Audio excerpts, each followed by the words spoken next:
Muy buenas, estamos hoy con María José Gómez Monje. Un placer, María José, por tenerte aquí en este programa, en el Club de los Poetas Muertos, eh, y que nos hables de tu nuevo, de tu nuevo método. Y bueno, mm, quiero decirte que está siendo un verdadero éxito. Y antes que nos hable un poquito de él, pues voy a presentarte, voy a decir algunas cosas sobre ti. Pues decir de María José Gómez Monje, que es especialista en educación musical, también es maestra de educación infantil y psicopedagoga. Ha realizado un máster en logopedia. También, como polifacética que es, ha creado, dirigido y montado un musical con toda la comunidad educativa de su colegio, el CEIP Santa María de los Apóstoles. Y también es creadora del método de lectura Veo lo que leo, cuyo blog os aseguro que tenéis que ver porque es muy buena, leoloqueveo.com. María José, un privilegio poder contar contigo en el día de hoy. Igualmente, muchas gracias. Estoy encantada de que quieras contar aquí en el Club de los Poetas Muertos y pasar un rato tan agradable hablando. Todo un placer. Y Bueno, más, decirte y que, más que dentro, de algo que nos encanta, como es la educación. sí, bueno, a mí se me va el tiempo porque me apasiona de verdad.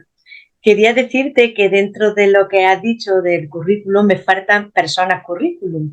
Y, por Sí, sí. ejemplo, para el nacimiento Leo lo que veo ha sido muy importante mi ilustradora, María de los Santos Gil, que es profesora de infantil, que me ha ido acompañando desde el principio y quiero hacerle su reconocimiento porque los dibujitos son muy bonitos, hechos también por alguien que está al pie del cañón, junto al método, junto a mí. Esa infantilidad que tienen los dibujos es por la originalidad que ella ha tenido. Sí, sí, la verdad que está, es un método bastante bueno, pero efectivamente los dibujos son muy ilustradores. Mm. Pues, mm, como se suele decir, y como muchas veces te habrán preguntado, ¿qué te llevó a querer ser maestra de pedagogía terapéutica? Pues fue una casualidad, porque yo empecé de maestra de música, porque siempre me ha gustado mucho la música, y entonces en el centro donde trabajaba me ofrecieron el aula de apoyo y alternaba las dos cosas, pero finalmente me he quedado solamente en el aula de apoyo, soy PT, la música ya pasó a otro compañero y realmente es mi pasión porque siempre me ha gustado muchísimo los extremos de la vida, los niños y los ancianos, porque esa debilidad que tenemos en esos momentos a mí siempre me ha atraído muchísimo. Entonces acabé así de esa manera, sencillamente porque me lo puso la vida delante y mi tendencia fue caminar hacia el aula de apoyo para las dificultades. ¿Nos puedes decir alguna anécdota que te haya sucedido como maestra de pedagogía terapéutica o, Bueno, yo o tengo como miles. maestra en general? Pues mira, esta mañana mismo he tenido una. Tenía a mi niño, a mi Darío, que lo quiero un montón, está en primero de primaria, y resulta que no quería entrar a clase, pues, porque a veces él, por sus dificultades, pues no quería entrar a clase, se queda en el patio, y entonces le digo, Darío, venga, que me he escondido, a ver si me encuentras. Y me he tirado cerca de media hora jugando al escondite para llegar a esconderme en su clase, en su pupitre y meterlo en clase. Tengo muchas, todos los días una anécdota, cada momento, cada clase, cada alumno tiene su momento espontáneo de resolver, que es anécdota tras anécdota. Y luego tengo otra también que tal vez sea la más entrañable que guardo en mí. Y como bien has dicho que el crear un musical, a lo mejor no está relacionado con PT, pero sí lo está. Yo tenía otro niño que también se llamaba Diego, lo quiero mucho y me preocupaba mucho porque no quería estudiar, tenía dificultades, se portaba regular y entonces yo lo quise motivar, digo, si hago un musical tú eres mi ayudante número uno. Y él decía, sí, señor, claro que sí, claro que sí. Pues al principio me acompañó y estaba muy ilusionado. Luego ya se desmotivó y lo dejó. Pero por él surgió esa idea de hacer ese musical donde finalmente participó todo el mundo, padres, madres, profesores, los limpiadores, la portera. Fue una cosa muy entrañable y fue a causa de un niño que le quise echar una mano de motivación desde el aula de apoyo fuerte. Eso puede ser una de las cosas que más Anda significativas que he tenido. que no. Y ahora, siendo más concreto, ¿qué te llevó a crear el método Leo lo que veo? Pues surge de la experiencia diaria de mi trabajo con el alumno que yo he tenido en el aula de apoyo, porque de las dificultades que yo le he visto al empezar a leer. Yo entré a trabajar hace 20 años en el aula de apoyo y yo veía que leer y escribir es la herramienta más importante que tenemos para sobrevivir en los estudios. Y yo decía, es que si no aprende a leer bien y a escribir y va compaginado, cuando sea mayor no puede memorizar, no puede tener, todo no cabe en la cabeza, hay que Ah, escribirlo, guardarlo y entenderlo. Entonces le tomé mucha importancia a la lectura correcta, pero no leer bonito, sino leer con comprensión. Y yo veía muchos métodos que había de lectura fantásticos, buenísimos, iba cogiendo un poquito de cada y yo iba haciendo mi propio material. Más lo bueno que está inventado, yo no he inventado nada, yo lo he ordenado también, he aportado mi experiencia y eso es Leo lo que veo. El aporte de todo lo que me ha ido surgiendo y la necesidad que los niños me han dicho que funciona y yo lo he creado en esa forma de enseñar a leer. vamos, que has tenido tu propio tribunal en la clase. Son ellos ¿Perdón? los que te han, tu propio tribunal, te quiero decir, que han sido ellos los que te han dicho si valía o no valía lo que estabas haciendo. Totalmente. Está hecho del ensayo-error directo con los niños. Yo siempre he dicho que los niños no vienen con instrucciones de uso, pero si tú los lees a ellos, ellos mismos son las instrucciones. Si sigues sus instrucciones y atiendes las necesidades, ¿por qué habrás fallado? Eso me preocupa todo el rato, para matemáticas, para todo, para la lectura. Y yo, en vez de pensar que no quiero o que no le sale, digo, es que yo no, a lo mejor no lo he transmitido de la mejor manera.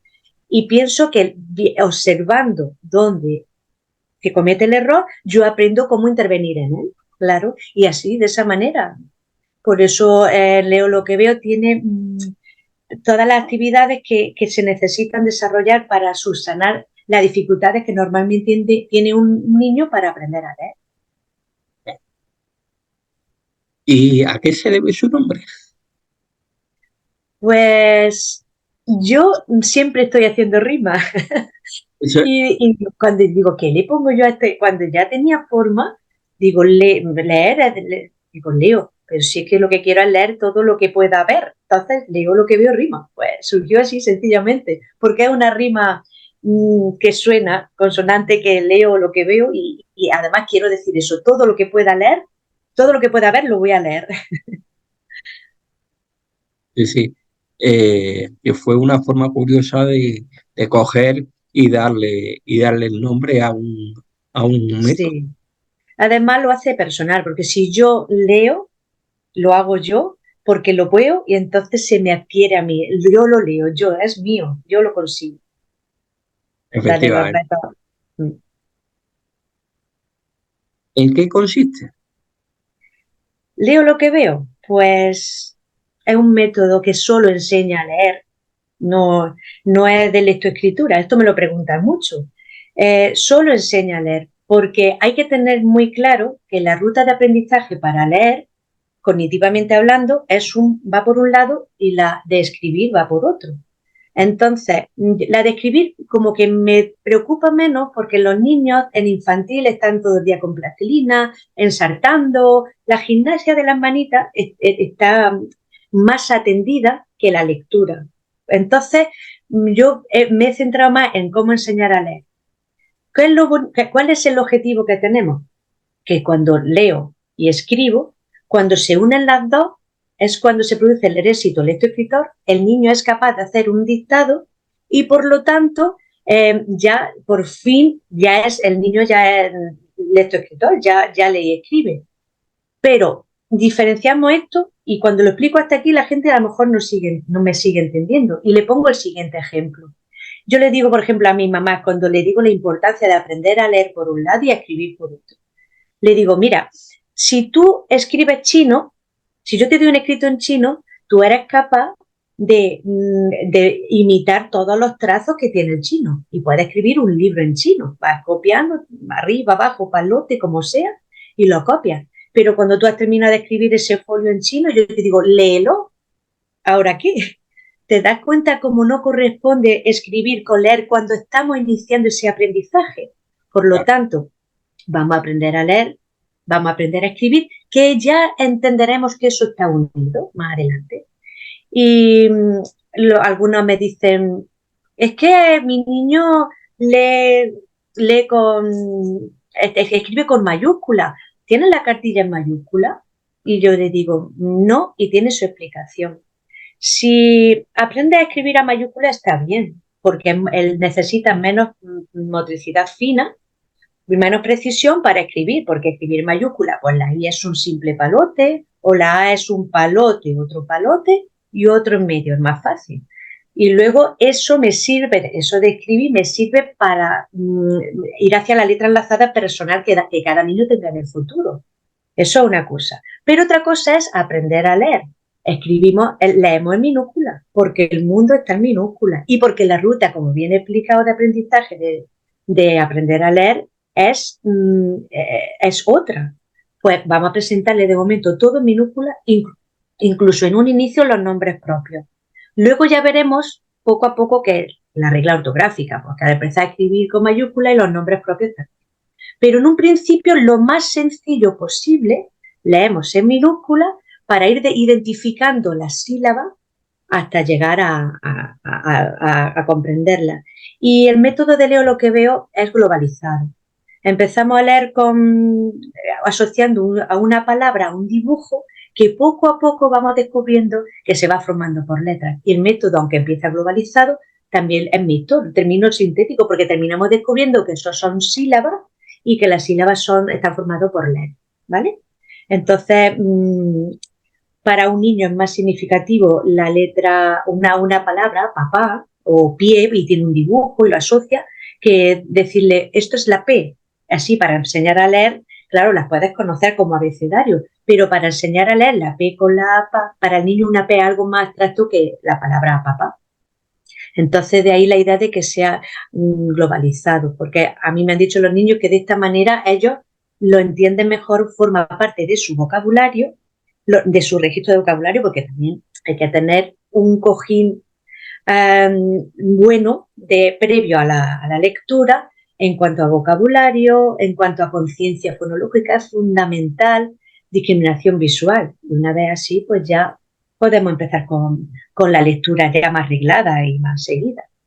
Leo lo que veo está formado por muchas actividades entrelazadas a de conciencia fonológica, de discriminación visual y, por supuesto, la comprensión lectora. Luego, otra cosa que yo veía que los papás cuando empezaban a leer se angustian. Ellos no tienen por qué saber qué es eso de conciencia fonológica, que suena rarísimo. Para nosotros es algo pues, que lo entendemos. Yo tampoco lo he descubierto, yo solo lo he ordenado. Todos estos conceptos no los he inventado yo.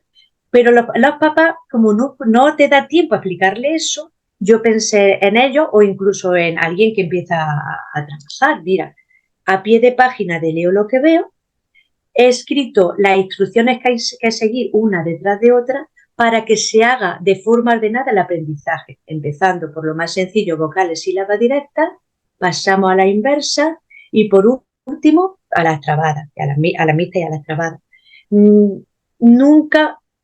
A mí nunca me ha funcionado dar la directa y la inversa a la vez, porque a los niños los ha confundido. Para mí, mi experiencia me dice que vamos a afianzar bien todas las sílabas directas y cuando ya están bien aprendidas le damos la vuelta porque ya la visión espacial está más trabajada, después de tanto trabajo de conciencia fonológica los niños tienen más asumido y ya están preparados para ver la inversa y ir aprendiendo hacia las mixtas y las grabadas. Y nada, pues eso es un poco la idea de Leo, lo que veo, que tiene ese orden pensado. Yo si doy las vocales y empiezo por el principio, pero bueno, todo sigue esta secuenciación. Si doy las vocales y doy la PA, en la página de la PA aprendo la PA, repaso vocales. Si doy la P, en la página de la P, repaso la PA y repaso las vocales. Como es tan machacona, es gratificante porque nunca se va a adelantar un sonido que no ha visto. Siempre uno nuevo y repaso lo anterior. De ahí la dificultad de cuando llegaba, ya tenía bastantes sílabas, buscar palabras que llevaran las sílabas de lo que ya hemos visto, pero que no se me adelantan los sonidos que no hemos dado. Eso me ha llevado a mucho calentamiento de cabeza, pero lo he hecho a conciencia. El niño suele pasar de página, que eso para ello es importante, porque se le ha hecho fácil de esta manera. Al estar tan machacón, ahí está la de ayer, y si no se lo recuerdo, yo no chivo nada. Yo paso a la página anterior, ¿te acuerdas la de ayer? Pues es esta. Sí, vale. O la asocio el dibujito, porque tiene todo, cada sílaba tiene sus recortables de asociación dibujo-palabra para jugar con ellos. Yo se lo redistribuyo al niño en la mesa y le digo, venga, tengo estos dibujos, papá, Pepa, pie, popi y pupa. Venga, y estas son sus palabras. Asocia dibujo, palabra, el niño tiene que hacerlo. Le quito los dibujos o le quito las palabras que la vuelva a ordenar. Es muy manipulativo. Por cierto, hay un bolsillo detrás del libro donde se guardan todos los recortables para seguir al día siguiente y utilizarlo. Y como decía, lo recuerdo bien con el picto del día anterior o paso la página y lo ve y va aprendiendo y repasando a la misma vez. Con la cartilla 1 trabajamos las vocales y las sílabas directas más significativas para el niño. En la cartilla 2 trabajamos las sílabas directas que nos quedan y ya pasamos a las sílabas inversas, una vez afianzadas bien todas las directas, terminando por las sílabas mixtas. En la cartilla 3 se trabajan las sílabas trabadas, haciendo hincapié en la comprensión lectora con inferencia. Ordena estas palabras con su dibujo correspondiente. Pie, Muy bien. papá, pupa, Pepa. Estupendo, muy bien. Ejercicio 1. Dice aquí, rodea todas las lo de la página. Pues venga, rodea las lo que te encuentres, como esta. ¿No ves que está aquí rodeada? Pues rodea todas las que veas.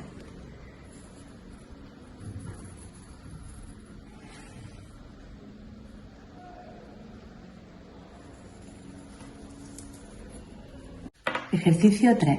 Rodea los dibujos donde suena la pa, ¿vale? A ver cómo suena. ¿Esto qué es? Sopa. Sopa. Sopa. ¿Suena la pa? Sí. ¿Dónde? Sopa. En la última letra. Muy bien, la última sílaba tiene pa. Ejercicio 4. Une la frase con el dibujo correcto. Lee esta frase y me dices si se refiere a este dibujo o a este. Mi, mo, mi, a. ¿Qué pone? ¿Quién es? La momia. Pues únelo, los puntitos verdes. Muy bien. María José, ¿de qué manera ha afectado, según tu experiencia, la enseñanza de la lectoescritura en los niños durante la pandemia? Fue duro porque enseñar a leer y escribir a los niños durante la pandemia, en los cursos donde le tocó, los padres tenían una angustia tan grande, fue tan duro que nosotros, con una pantalla como estamos ahora mismo tú y yo, y los que nos ven, desde ahí tratar de explicarle cómo enseñar a leer, cómo enseñarle a escribir de la forma más didáctica. Y los padres agobiados que no lo sabían. De hecho, una de las cosas que a mí me hizo pensar cómo ayudar a enseñar a leer es instruccionar tanto a pie de página mi método, porque la pandemia, aquello a mí me angustiaba. Mira, tu niño todavía, déjalo la cartilla, no leas nada, vamos a jugar al veo veo. Y esto por videoconferencia, pero ¿cómo voy a jugar al veo veo? Sí, es muy importante la conciencia fonológica, todas estas cosas que yo hacía en clase y tenían su efecto, ya no las podía hacer de la misma manera. Y entonces le pedí a la mamá que hiciera mi trabajo. La mamá no es especialista. Y esa angustia es la que a mí me llevó a instruccionarlo tanto a pie de página, para que aunque no sepa, sigue la receta a pie de página y te sale la comida, te sale el niño lector. Entonces yo recuerdo la pandemia de esa manera. Mamá que decía que mi niño no escribe, y yo decía, sí, es que primero tenemos que hacer plastilina ¿y qué es de autor de plastilina? Digo, hombre, que abra un tarro, que coja cositas, que todas esas cosas son las que hacemos durante la etapa previa a la lectoescritura. Y ahí le tomaron ellos la importancia. No se está en la etapa de infantil, que yo intervengo mucho porque creo que un PT, cuanto antes haga la intervención, antes solucionamos el problema. Para mí es muy relevante bajar a los cursos de infantil y atajar las dificultades lo antes posible. Entonces, claro, cuando yo le decía a la mamá que hiciera estas cosas, ella entendía que los niños no están toda la mañana jugando, que todos los juegos tienen su significado y su intencionalidad de aprendizaje. Y a mí la pandemia me dio toda esta enseñanza, qué importante es nuestro trabajo, como que también los papás apreciaron mucho más nuestro trabajo, porque claro, ¿cómo lo harán? ¿Cómo enseñarán a escribir? ¿Cómo enseñarán a leer? Si esto es imposible. Ahí es donde yo entendí qué importante es nuestro trabajo, de todos los PT, de todas las señas, AL, logopedas, de los tutores, todo, qué importancia tan grande, qué labor tan relevante, y lo descubrí desde la impotencia de cómo explicarle esto a la gente que no es su trabajo. Así, de esa manera lo viví. Pero bueno, hoy día pues los niños, aquel parón de aprendizaje, por lo menos lo que yo he vivido, se le ha notado. Es que estos vienen de pandemia. Esto se nota, este atraso, este adelanto, porque aquello hizo, por lo menos al año siguiente, cuando arrancó el mundo, yo recuerdo que empezábamos pues eso, a hacer lo que no se ha llegado a hacer de la manera que pretendíamos que se hiciera. ¿Tú crees que a partir de ahí se ha revalorizado el papel que tenemos los especialistas? En su momento sí, pero ya no estamos humanizando y se está olvidando otra vez. Ya otra vez empezamos con las quejas de las señas, de los profes, bueno, que entra dentro de la naturaleza. Pero en su momento sí, y yo creo que en el fondo sí, porque escucha mucha gente que dice, uy, yo sería incapaz de ser profesor o maestro, imposible. Yo creo que eso sí nos dio un empuje hacia el aprecio de nuestra función diaria en el trabajo. Digo diaria porque diariamente los papás tenían que salvar nuestro trabajo a la distancia. Entonces sí, en su momento sí. Aunque ahora ya volvemos a la normalidad, en todos los sentidos. ¿Cuál es el próximo objetivo que te has marcado? ¿Yo? Profesional y personalmente. Sí, pues mira, ahora mismo estoy con el método Leo lo que veo, conforme lo estoy usando, porque se ha estrenado este curso, yo misma voy viendo cosas que puedo mejorar. Entonces tengo un libro que lo tengo lleno de anotaciones, esto no sé qué, esta palabra la voy a cambiar. Aquí meto mejor este ejercicio. Para las próximas ediciones, ir mejorando sobre mi experiencia. Yo veo que mi objetivo ya es que Leo lo que veo está vivo y lo manejo de la manera que a mí me va funcionando. No está hecho, terminado. Ahora sí, pero que va hacia esa mejora.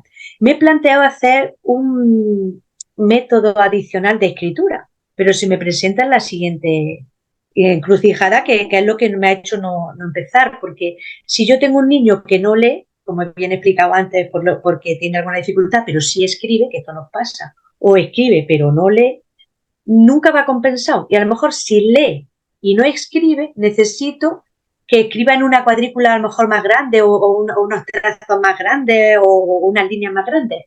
Y sin embargo la lectura va mucho más adelantada. Y hay veces en las que tengo la escritura muy adelantada, necesito una cuadrícula más pequeña que no va compasada con la lectura porque no lee nada. Como no se me compensa, para hacer yo esos cuadernos de escritura, tendría que hacer mucho con distintas pautas según la necesidad para que se compense lectura y escritura más o menos. No sé si me explico. Sí, Y sí, claro, sí. es tan extenso la cantidad de cuadernos que se necesitarían. Pues mira, para como está empezando a leer, necesitaría de iniciación de escritura, para que vaya un poquito en compás, pero que tampoco ya hemos dicho que no va a la par. Y luego, pues eso, le estoy dando vuelta a eso, a ver cómo se podría compaginar. ¿Cómo lo Pero podría sobre todo, encauzar? ¿qué? ¿Cómo lo podría encauzar, ¿no? Para que Sí, llegue pero a sobre buen... todo es la mejora de Leo lo que veo. Lo tengo vivo todos los días y voy viendo cómo voy cambiando. O bueno, no cambio mucho, alguna palabrilla, alguna cosa, esta encaja mejor, este significado. Pero bueno, eso lo percibo yo nada más, porque Sí, sí. lo tengo muy claro, lo he creado yo. Te iba a preguntar, desde el punto de vista de los docentes, propios compañeros o docentes que tú conoces, eh, ¿tú ves que tu método ha tenido buenos resultados desde la parte del docente? De hecho, yo este material lo hice para mí, era mi herramienta de trabajo en mi clase. Y entonces mis propias compañeras de infantil me iban pidiendo el material, yo se lo iba ofreciendo, pero no se lo daba tan de andar por casa como yo lo tenía, lo intentaba mejorar. Luego lo pidió el colegio de enfrente, que lo conozco. Digo, ay, sí, es verdad que no se lo puedo dar así, tengo que mejorarlo. Y ellas mismas es las que me han ido dando la importancia de esto. Y sobre todo mi compañera de departamento, Lola Hueso, que es la que me apoya en todo momento. Ella sabía que yo no lo sabía, pero ella sabía que yo era capaz de hacer esto y ella veía que era necesario. Y yo lo he descubierto gracias al apoyo de la gente, sí. Entonces ha habido un éxito generalizado. Sí, yo no lo sabía, pero sí, ha ido gustando y es el boca a boca lo que ha ido, pues a mí me interesa, pues a mí, yo no pensaba hacer esto, pues mira, hay maravillas en las clases, en las aulas de compañeros, de material que es fantástico en todos lados, pues yo digo, bueno, pues a mí este es el que me funciona a mí. No sabía que había esa necesidad de enseñar a leer de esta forma ordenada fuera de mí y se me está demostrando porque me lo van pidiendo material hasta que ha tomado esta forma de leer lo que veo. Y empezó por lo más sencillo, con mis compañeras, con mis vecinos del colegio, así, poco a poco.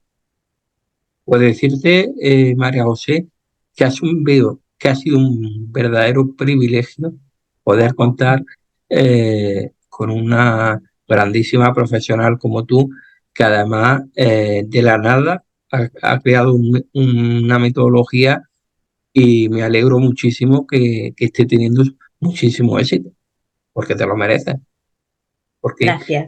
tras un trabajo previo, arduo, que a uno eh, bueno, uno lo hace por los alumnos, por tener la facilidad con ellos, pero que a uno bueno, que veas que los compañeros también les sirve y que luego dé buenos resultados, pues es importante. Y además que te lo reconozco, el trabajo Muchas hecho. gracias. Muchas gracias. De verdad, de Y, corazón.